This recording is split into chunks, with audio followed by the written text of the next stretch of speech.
Multiple sources reporting the backyard brawl coming to Morgantown as long as we can get that much needed win Saturday against Ohio. And I got a buddy to talk about it with me.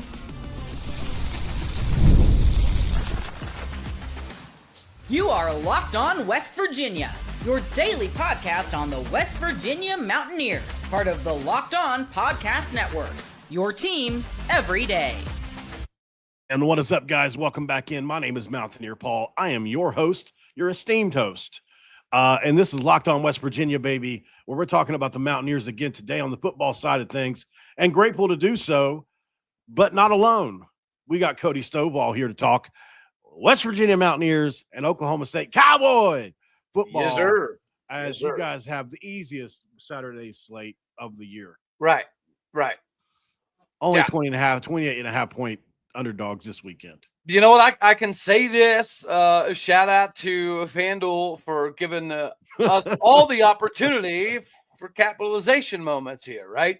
I don't care what happens throughout the course of the season, but I don't think we'll ever be a 28.5 point dog the rest of the year, just simply because, Oregon carries that Big Ten cachet and gets the little extra bumps, and nobody else in the Big 12 realistically is likely to get that. This is a big moment. And this episode of Locked On West Virginia is going to be brought to our good pals. Oh, man, we love these people here over at Monarch Money. Listen, if you want to take control of your finances, do it with Monarch Money and use code LOCKEDONCollege at monarchmoney.com for 50% off your first year. And thank you guys for making Locked On West Virginia your first listen, and for being a part of the Locked On Podcast Network, where we talk about your team, the Mountaineers, every single day. All right, so Cody, how long have I been talking about Gameday in Morgantown in the chat, our group chat, that I've been hearing about it? A few weeks, essentially, before really the season even kicked off. This was a little bit of a conversational piece. Over the last couple of days, though, I've been hearing from some folks, right? Like I've been telling people in the group chat things I can't share publicly, like, hey, this guy that used to sponsor me said, hey, he's been getting phone calls about rentals, things. I don't know what kind of things they'll need to rent, when they go to a game day site, but I'm assuming like equipment trucks or whatever. I don't know. Whatever it is that they need rented, right? So I can't say specifically in this case because I don't want to out my guy because it's a very specialized thing that he does. But anyway, in Morgantown. But so, we were thinking, okay, we're probably like one of 4 places they're probably looking at. They call preliminary, let's say they want to go to Texas, maybe possibly Morgantown, maybe possibly Oklahoma State this weekend, wherever. And then they make these preliminary phone calls like, hey, we may need you for this, and this, right? That's kind of what's been happening. Okay. Then today I was sent a screenshot from somebody who were kind of like our Pete Thamel, somebody that a lot of people trust, from Mike Casaza, confirming an original post. Word is if West Virginia wins Saturday, it's happening. Maccabee Show Friday, game day Saturday. Lots of wheels have to be put in motion, hence these phone calls I was talking about too as well. Right. And they've all been put on notice. Well, what has to happen? Pat McAfee kind of tells us what exactly needs to happen for this to be a thing. So, wrong one. Shared the wrong screen. There's too many screens pulled up here. This is the one. See, we're only 3-point favorites in Ohio, okay, which is certainly something. I like us a lot in that. And then Pitt is able to get a big-time win. All eyes are on game day, potentially heading to Morgantown. So, Cody, how big would this be for just the Big 12 in general, not to mention just West Virginia?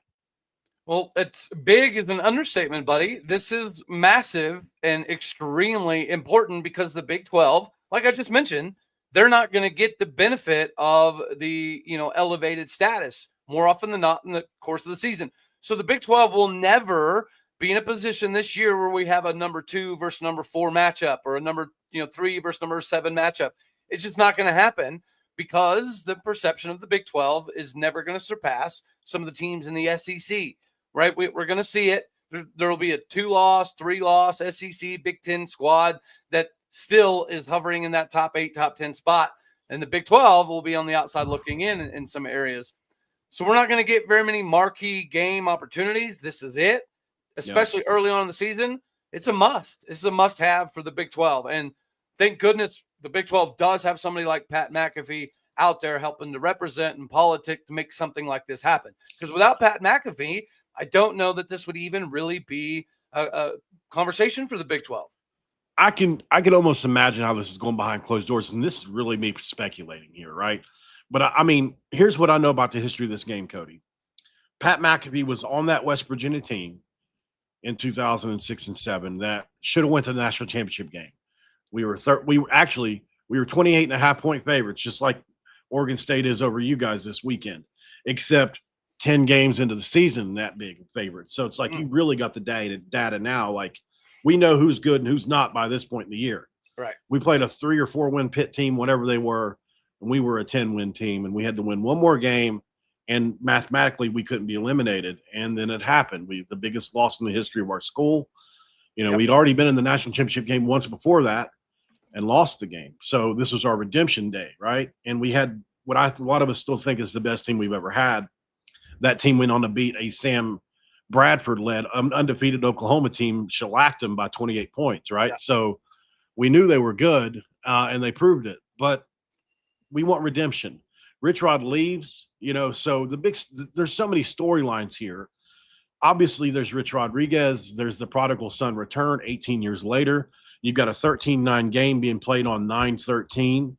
The whole thing, it's just almost poetic, and there's obstacles in the way, right? I think that's the scary part, which we'll talk about next. But what do you think about all the storylines in this game? Pat McAfee missed 2 kicks in that game, which 13-9. You win that game if he makes those kicks. It wasn't like he was an average kicker or punter.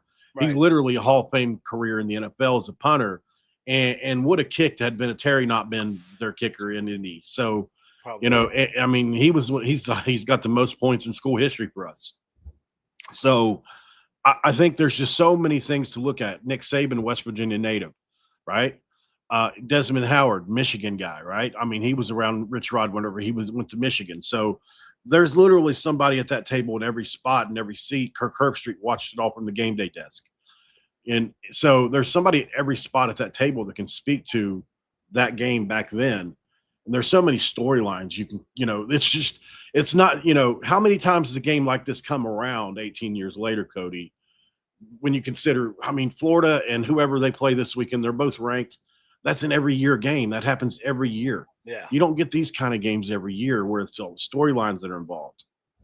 Well, and storylines sell matchups. Matchups sell tickets and visibility, and visibility equals profitability, right? This is something that we could all preach on. These storylines are what make this thing. Like, anytime there's SEC matchups, there's always storylines of this coach was here, or how many times do we hear about, Nick Saban or Lane Kiffin or Kirby Smart, and all of these storylines are what make these battles even bigger than whatever the records are and bigger than whatever the rankings are. These storylines push all of the necessary narratives forward to make something happen. And again, this is why, yet another reason, this makes sense. And Pat McAfee, being the guy that's kind of driving the bus, he can help with these storylines because he's intimately connected to them. Pat is 100% a part of the storyline. And, there's got to be something deep inside his loins that feels like he wants to be there. Well, not only that, it could be like a redemption opportunity, because what if this does happen and they do get on game day and they do win the Pitt game, and then they go on and have a crazy season and end up in Arlington? This will be, you're talking about storylines, buddy. This will be going back to one of these early storylines that equal much more exposure later on. So, yeah, it's massive for the Big 12. And just to show people, like, what I mean by he's been talking about this, if you just scroll down, like, I typed in Game Day Pat McAfee, right? So here's Pat McAfee day before yesterday, talking about it. Here he is 2 hours ago. No, that's not him. July 31st, here he did another segment on it right here. I thought about if Game Day was to go to right. Pitt West. Like, this is on his mind for weeks now. Here he is again, talking to Rich Rodriguez about it. We hope so. Yeah, let's take care of business. See, this is what he said to Rich Rod. Like, it's just subliminal if you really pay attention, but like, the undertones are there. Like, all you got to do is maybe see you in a couple weeks. Yeah, but we hope so. Yeah, let's take care of business. It's just been on the table, right? Like, this isn't, That's what I keep telling people. Like when people fight back against this, Cody, he wouldn't be doing all that if it wasn't a legit possibility, right? Yeah, no, he's he's take care of business it. now. Like that's telling me, like, okay, there's a real shot here. Like he's not just hoping. Yeah, no, he's pushing it. He's politicking for it. He's trying to make it happen. He's trying to plant the seeds to allow this whole thing to grow. And he knows precisely what he's doing when it comes to helping build this thing up. And kudos to him, because it might equal something pretty big time for the Big 12. I'm excited. And with, you're talking about more storylines, the realignment thing's obviously not done. You're here's whispers of Utah and Kansas potentially possibly leaving. We already know that the ACC is dealing with a ton of instability. So if this were to be the next domino that falls, well, now you're kind of setting this thing up. Maybe this could be a potential rivalry matchup that happens all the time in the same conference, yada, yada, yada. So again, there's just so many things that tie into this game that make it not only what it is, but important for what it is. Yeah, the game in and of itself has gotten game day before, right? It's not like, you know, right, correct. It's a big enough rivalry, especially in this part of the country. I think when I was talking to you, some of you guys in the Big 12 about it, maybe it's lost on you just a little bit. As maybe not you, but like some of the guys in the Big 12, it feels like when we're having conversations. Yeah. Because it's so big here. It's like the holy war to us in some senses. Like we don't feel that as much as maybe they do in Utah. Well, it's y'all's Bedlam. It's your right, and we don't get Bedlam anymore, at least for a while. Maybe like 2029, 2030-ish range, if the current schedules hold up. That might be the next opportunity for there to be a Bedlam. And when that day comes, if that day comes, it's going to be an absolutely wild scene, a wild time. So yeah, I feel it. I understand it. But yeah, there are people nationally that kind of don't view the Backyard Brawl as one of those upper echelon style of rivalry games for whatever reason. Maybe it's because I didn't play for so long. Maybe that has. Well, it went away for 10 years, right? That is a big part of it. It's just when you're gone from the national psyche, you're gone from the national psyche, right? Well, it's hard to retain, not necessarily retain animosity, but when kids are having kids and they're teaching their kids that you got to bleed these colors and we're going to go to these games.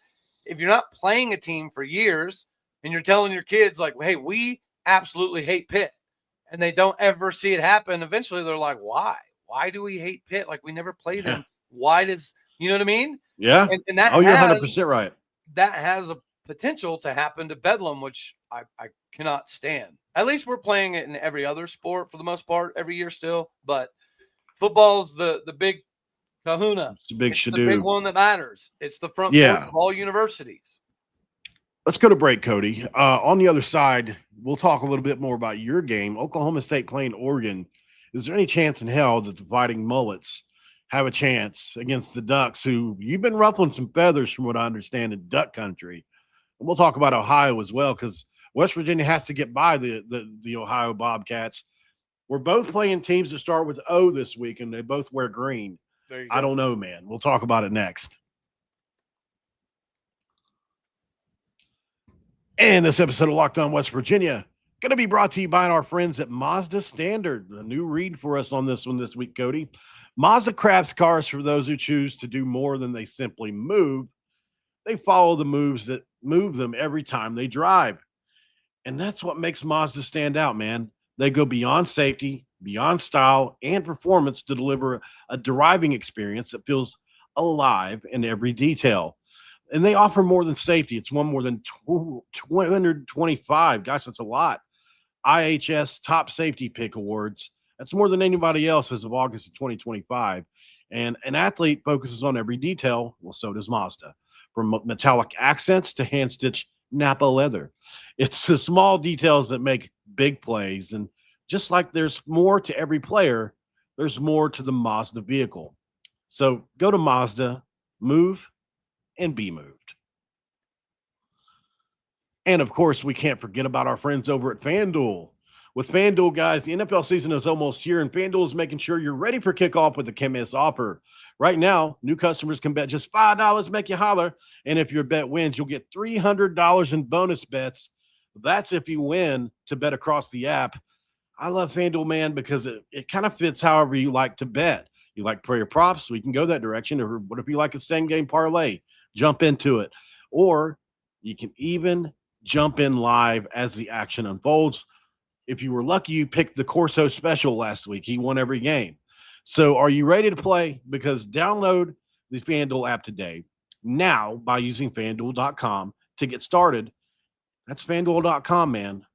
The place to place your first $5 bet.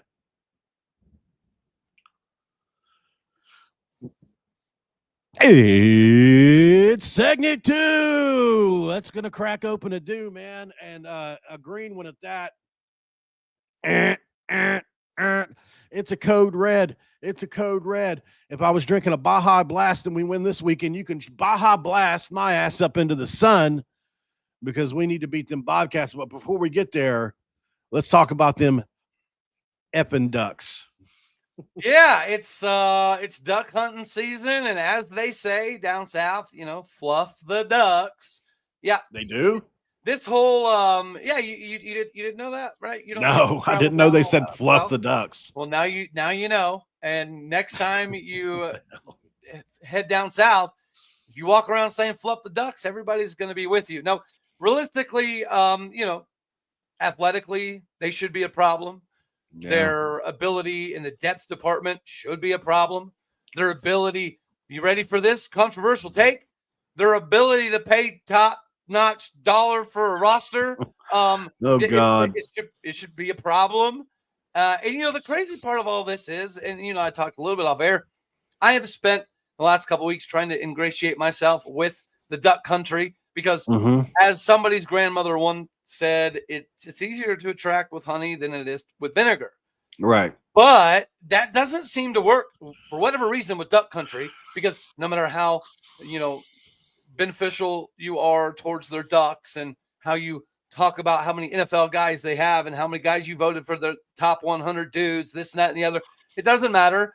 They've already formed their opinion. And evidently, if you do not say that Oklahoma State's going to get beat by 40, then you have no idea what's happening in life, and you should probably re-examine what you do for a daily living type of scenario. So I finally said, fluff it and fluff the ducks, because this Charmin soft, we're only winning because of money, and Mike Gundy is going to give us bulletin board material. I think it's manufactured ridiculousness. I do think that Mike Gundy was just being kind, being legitimate, but at some point in time, he may have even been taking a stab at O State country by basically saying, if we do get boat raced in this game, don't say I didn't say I told you so, right? Maybe that's not a great look, but if we do get absolutely boat raced in this ball game, after spending, potentially 3 times more than ever before in NIL for this roster, if this roster still gets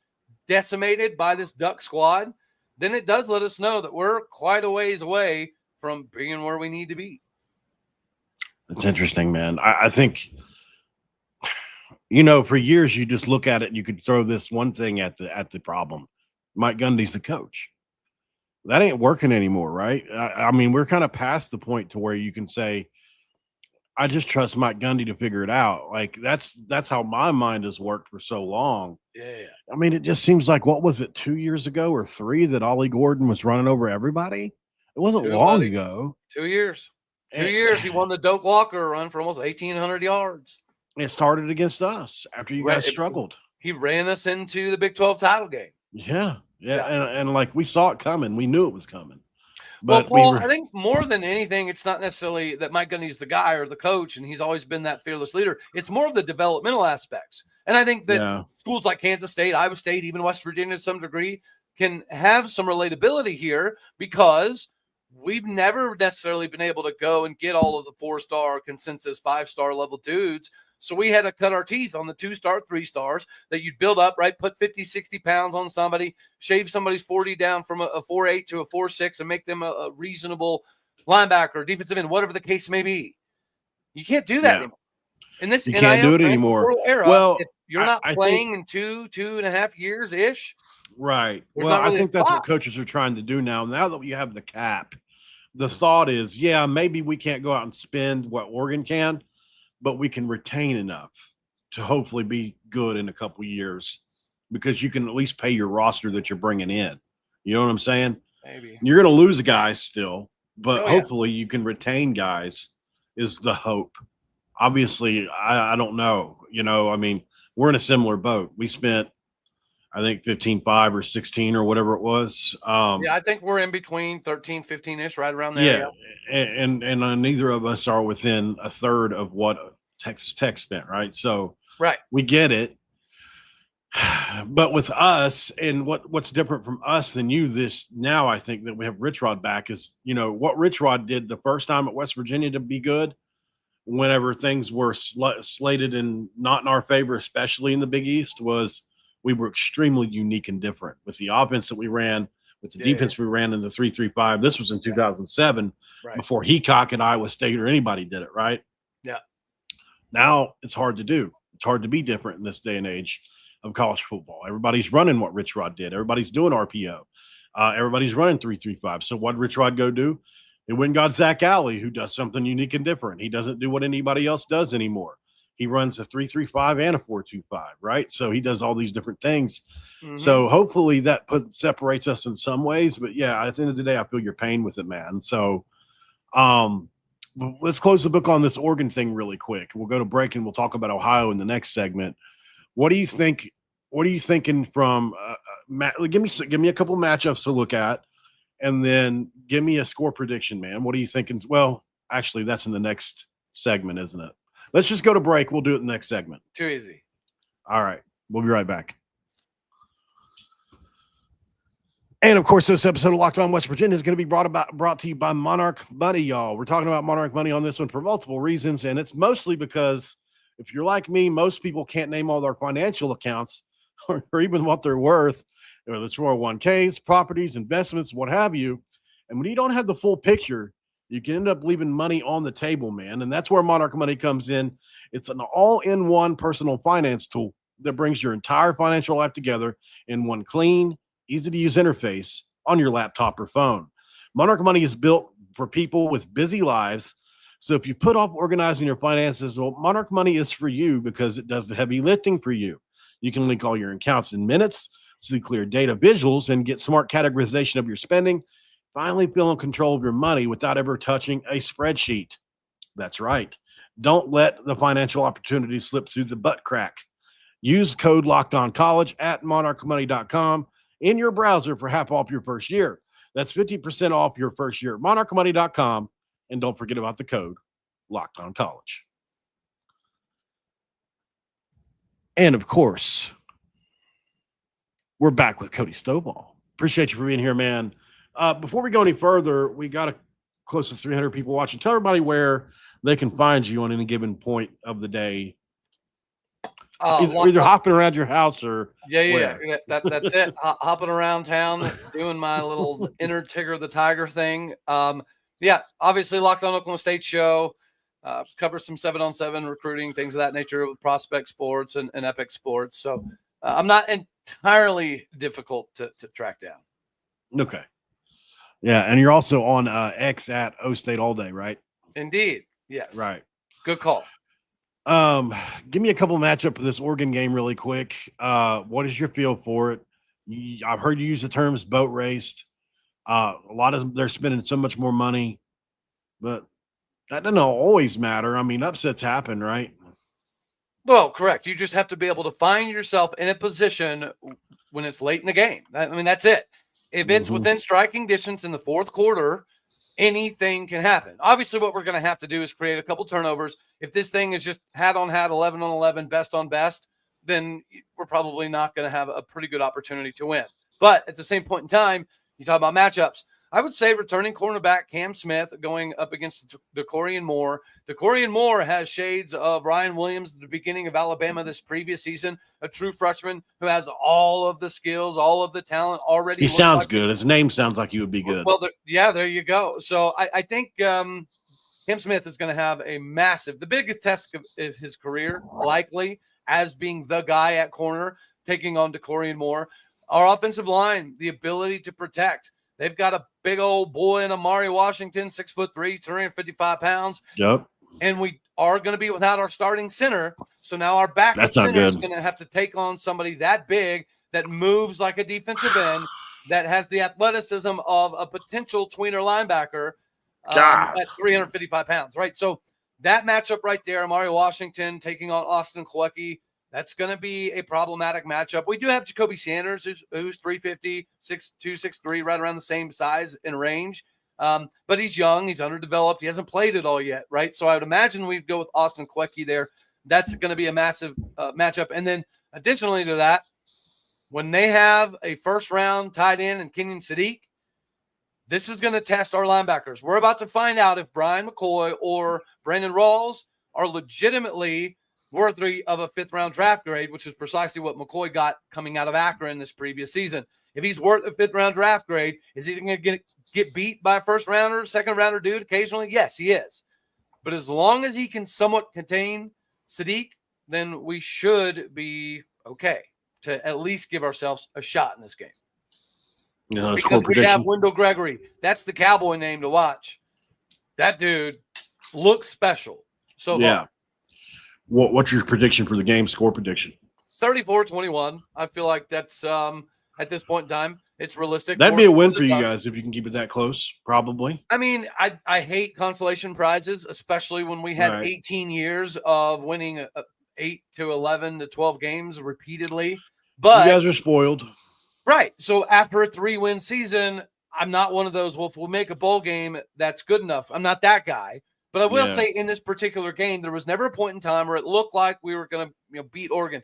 Now, when Haas Haney was doing his thing for the first 15 minutes of that ball game, we all know that was like, okay, we actually might have a shot here. Yeah. But without Haas Haney, they should have way more horses in the stables that for 4 quarters, we shouldn't be able to deal with the entire time. I think we put up a fight. I think we, don't make it easy. But this, narrative that they're going to absolutely run away with this thing by 30, 40 plus, I think that is absolutely insanity. Tells you how good Josh Hoover is, doesn't it? That Haas Haney had to move, trade, go somewhere else. Well, and they played him. They played him a decent amount. That's right. As a true freshman. I forgot, yeah. Like Josh Hoover's that good, and they were like, "Well, we still got to get this Haas dude out here somehow." Yeah, we got to figure him out. At least for a few runs here and there. Yep. Yeah. All right. So obviously, and for those of you just joining, I see a lot of people asking about the the game day situation. This is obviously what this video is kind of titled under. I'm just going to show a couple things. Somebody sent me a screenshot earlier, and this is from the 247 site. I'm not exactly sure where this is at on the site, so I am a member over there. I just haven't had time to go look, but I'm assuming this is on one of the boards. This is from Mike Casaza. Sounds like that's been confirmed. I found that to be extremely interesting. It says if you can't read it, word is when your wins on Saturday, it's happening. McAfee show Friday, game day Saturday. Lots of wheels have to be put in motion, and they've all been put on notice. And obviously, Pat McAfee's been telling us this is going to happen for weeks anyway. It's just nobody wanted to listen. At least trying to make it happen. Yeah, at least trying to. And I feel like he's got enough cachet to where if he really wanted that favor, they'd probably give it to him, right? It's not like they're not getting anything in return here. You're going to get an amazing atmosphere. Our fans are going to show up 100,000. I'm not exaggerating. Like if we had 100,000 seats, it would be full that day. It's going to be. I like it. It'll be the biggest game in the history of our school. And that includes BCS games. That includes everything but the national championship game. So I wouldn't go that far. I would just, if you're talking about from, just healing wounds, everything that's going into this, it's 18 years of 13-9, not going in the national championship game. Pitt rubbing it in our face for all this time. There's a lot more to it besides just the actual game, Oh no, I dig it. I'm ready to see a fist fight in a phone booth up there for sure. But we got to beat Ohio first. And before we get out of here, let's talk about that for a minute. Had you had a chance to check out Ohio any yet? I didn't know if you had yet. You had? Yes. Parker Navarro can play, man. That dude can play. Yeah, I would be intrigued to know what his NIL offseason opportunities were. I'm shocked. Because film typically doesn't lie, even at that level. Whenever you're able to take more risks at that level, like at the big time D1 Power 4 level, should you ever throw into triple coverage? Absolutely flipping not. But if you're Navarro and you can do it at Ohio, and you're just going to do it to show that you can do it, that does put you at a different level to where you can easily be very competitive at the highest levels of every single big time conference. So it's a scary proposition that their quarterback is that good. But, it should be another scenario where, kind of like Oklahoma State versus Oregon, from a speed perspective for 4 quarters, if Rich Rod has brought in some depth that he's confident in, that should be the difference in the game. And I think you probably should win a close one. Yeah, I think it'll be a close game at half for sure. Listen, this, like I've said, I know I've beat the hell out of this drum, but we played Memphis in the bowl game last year, and I find them to be a similar kind of team. Memphis was a double-digit G5 team. This is an Ohio team that returned their entire offense back from a 10-win team. They're all back. They've got all the skill guys. They're replacing some O linemen. They've got their quarterback back. They've got the running backs back. They've got their safety room back. So it's like they've got a ton of back here. They only had to bring in 30 players, which is not very much in this day and age. Right. So they retooled in a lot of ways. They feel good about it. They did lose to Rutgers, and you got to think, what did Rutgers spend? I mean, surely to goodness they can afford more than the cap in the Big Ten, right? And they should have beat Rutgers. They were in position to win that game. Yes, I agree. On the road. So I mean, would you? I mean, like, let's just not get too ahead of ourselves until I see more. I can't say for certain that West Virginia is better right now than in year 5, year 6, year 7, whatever it is. Greg Schiano led Rutgers team that has been bowl eligible the last few years. Oh yeah, and had to just retool. All they did was retool. I mean, historically they suck. Sorry. They turned themselves into a comparable team here lately. Yes, 100%. Yeah, they're not a slouch. They're not a guaranteed dub. Not like they used to be. Right. Yeah. Not even can coach 4 years ago. And so, anyways, I know we put Ohio over like crazy here, but I still think West Virginia gets the win. I said this yesterday. It's, the opportunity is huge. You win this game, you get, if not the biggest, one of the biggest, we'll say, games in school history, and likely game day. And I don't think Rich Rod's going to let these kids, like he said yesterday in the press conference. He said, to be totally honest, I'm not even out of today's practice yet. These guys are so process oriented, Cody. They're not lying when they say this stuff. You have to be that way. You can't look ahead too far. Same thing in recovery, right? Like, I got to get through today. I can't say for 20 years I'm going to be clean, but I can say for today I will be. And then tomorrow I'll tackle tomorrow and say I'll be clean tomorrow. It's kind of like that. Yeah. So, Rutgers was able to run for a lot of yards on them. I think West Virginia is in a similar situation. Obviously, Jaheim White, one of the 2 or 3 best backs in the league. Obviously, Sincere Bowers had a really great first game. 9 yards a carry, 60 yards and a touchdown on 7 carries or whatever it was. He looked great. I think we got some depth. I think our offensive line got knocked back by Robert Morris a few different times, though. That was a big worry in the first game, and this will be a big test. So if we can control the line of scrimmage, and one other thing before we jump off here, I'll say is we turned the ball over 5 times. We had 5 fumbles in the game, right? Yeah. So we weren't really able to wear them down like we wanted to, and it didn't happen until mid-3rd, late 4th, early 4th. In this game versus Rutgers is going to be very important to, first of all, take care of the football. That way, even if it is a close game, hopefully by 3rd, 4th quarter, you've got them worn down to the point to where it shouldn't matter, right? You should be able to just control the game.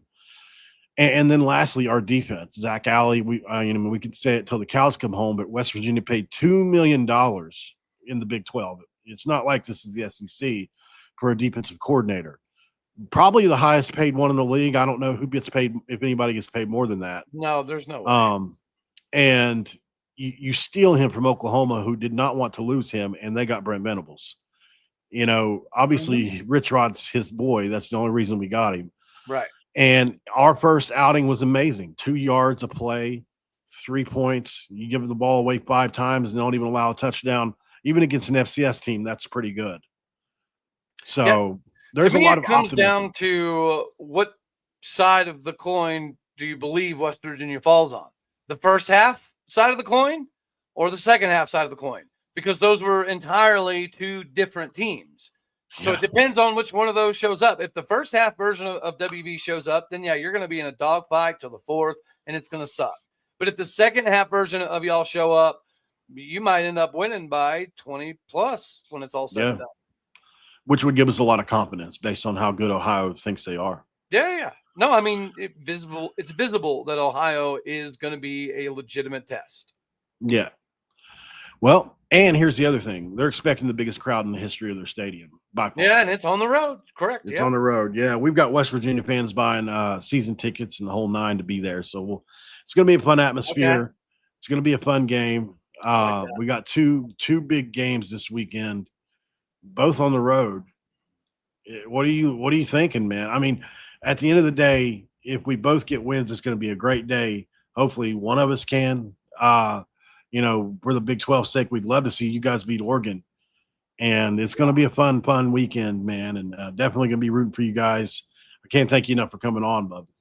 Absolutely. Well, I tell you, so I had the Cowboys losing a pretty decent outing against the Ducks, 34-21. Give me WV 31-24. All right. We'll take that. Flip the script a little bit. We'll take it. I'll take a 3-point win as long as we can get to 2-0. And Pitt plays Western Michigan. I don't know how good they're supposed to be this year. Certainly, they've had some really good teams in the past. Correct. Yes. But I don't know. They're one of those G5 teams that every now and then, it seems like they're never horrible, right? Yeah. There's a few of them out there. They'll pop up every 4 or 5 years and have a 10-win team, and then they'll hover around 6 or 7. But Pitt should decimate them, considering how good they looked in their first game. And we're just not sure what they even are either. But we get to week 3, 3-0. That's all we matter. That's all that matters, man. Well, it would certainly help the case of game day if both WV and Pitt put on a little bit of a show. I think so. That would be the best case scenario if we can both do so. Yeah. Guys, we've got a big deal going on right now. Another big moment for Locked On and college football fans is Locked On and Fire TV present College Football Kickoff, which is your ultimate college football weekly preview with Drake Toll, the mullet himself of Locked On Big 12, leads the conversation. A long-time, 2-time AP Coach of the Year, Gary Patterson, former college star Jesse Holley, and Locked On's local expert. That's me and him. A college football preview only Locked On can do. Do us a favor and catch College Football Kickoff every Thursday throughout the season. You can only do it on Fire TV. Have you got a hold of Gary P yet to do a show? No, I haven't yet, but I will tell you. I talked to him the other day. That is such a pretty cool deal for Locked On. And Jesse Holley, he was there as a Dallas Cowboy in the Dez days. So I definitely remember watching Jesse do his thing. It is pretty cool seeing Locked On just continually, knock down new pins and continuously excel. So it's a pretty cool ordeal. I did get to catch the show. And Drake, I got to give him crap, but also give him praise. Right, he belongs up there. He does a very good job. Mm-hmm. But there was a couple times he looked like a hostage. So you know what I mean. We're gonna have to make sure we're gonna have to check in on our guy Drake every now and again. All right. Agreed. Guys, make sure you like the video before you leave. Definitely subscribe around here. Make sure you subscribe over to Locked On Oklahoma State. And we will see you on the next one. Hopefully we both come back with victories. Maybe we'll come back and preview the game or, preview the game's post game next week if we both get big wins, Cody. Sound good? Yeah, absolutely, man. All right, guys, we will see you on the next one.